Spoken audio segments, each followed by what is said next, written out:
Ikaw, Kristo, ay sinugo upang sa dukhay magturo, magpalaya sa bilanggo.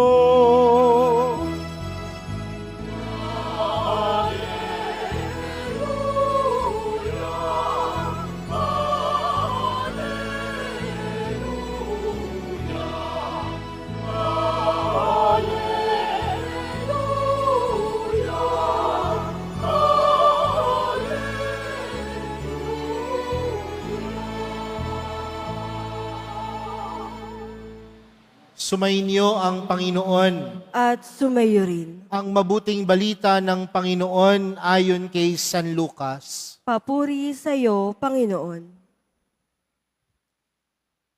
Kagalang-galang na Teofilo, marami na po ang nagsikap na sumulat tungkol sa mga bagay na naganap sa gitna namin.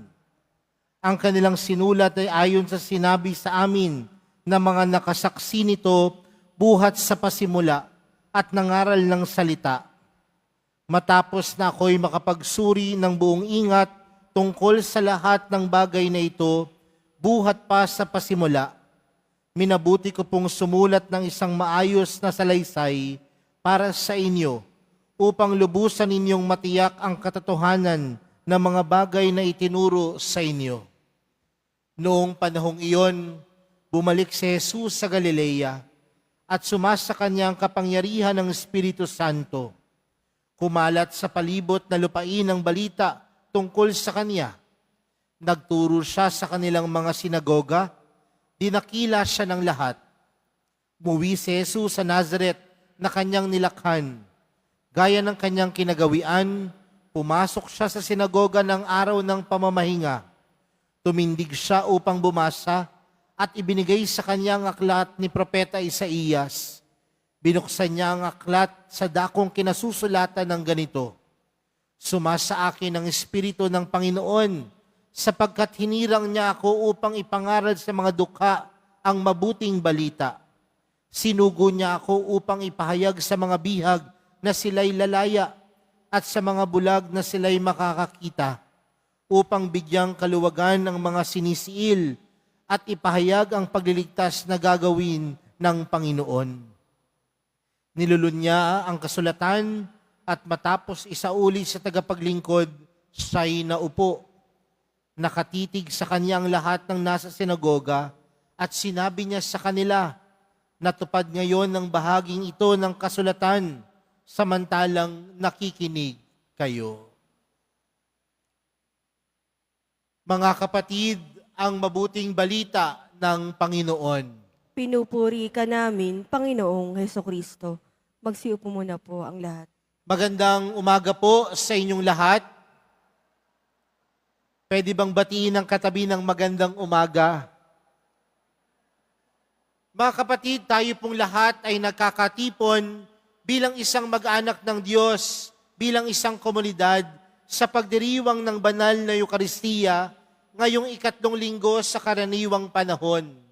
At alam po natin mga kapatid, na tuwing sumasapit po ang 3 linggo sa karaniwang panahon, itinalaga po ni Papa Francisco na ang linggong ito ay linggo din ng mabuting balita, linggo ng salita ng Diyos.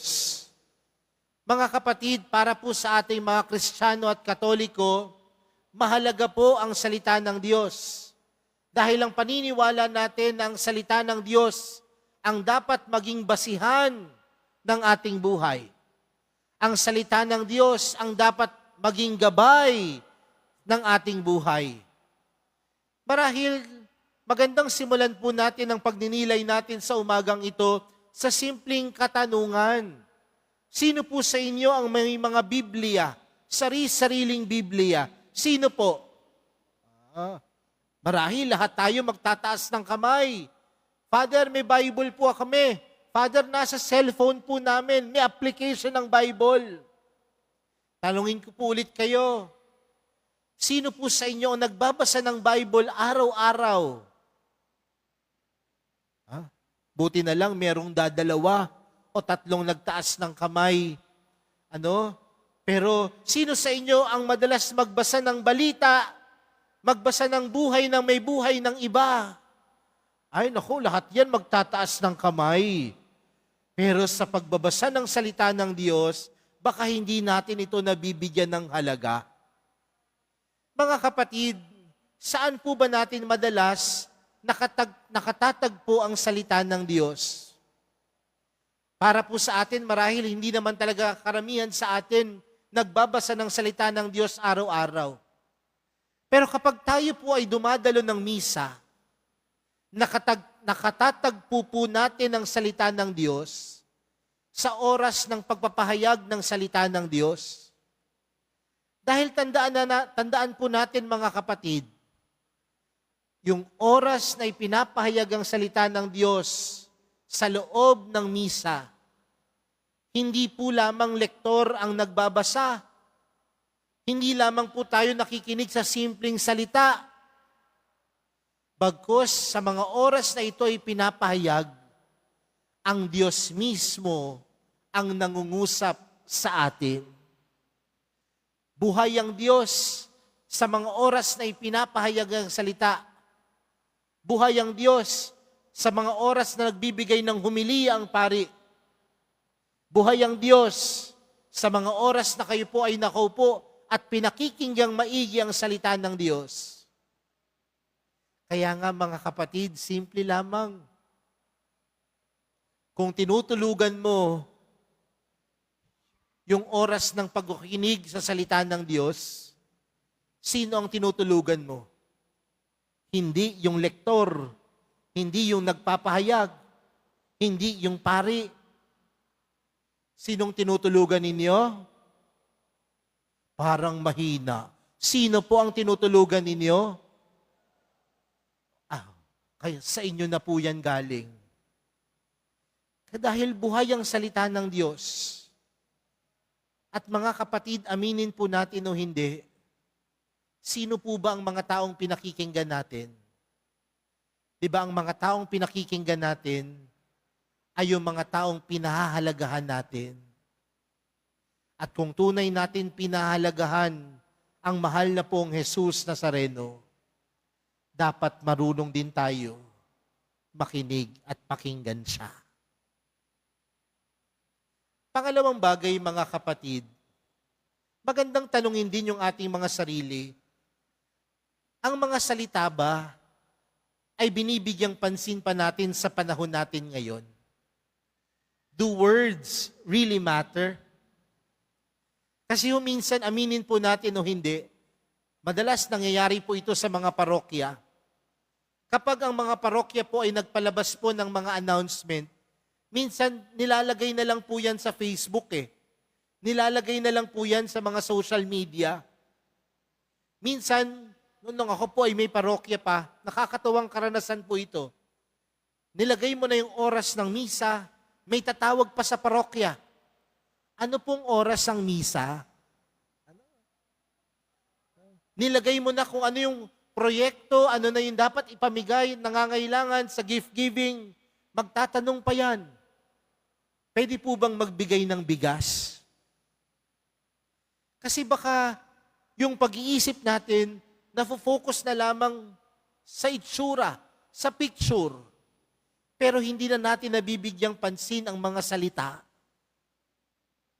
Bakit ko sinasabi ito mga kapatid? Sa ating ebanghelyong napakinggan, si Jesus ay bumalik sa Nazareth at si Jesus ay nagpahayag ng salita ng Diyos sa Nazareth. Nung siya ay nasa Galilea, ang mga tao ay manghang-mangha sa Kanya.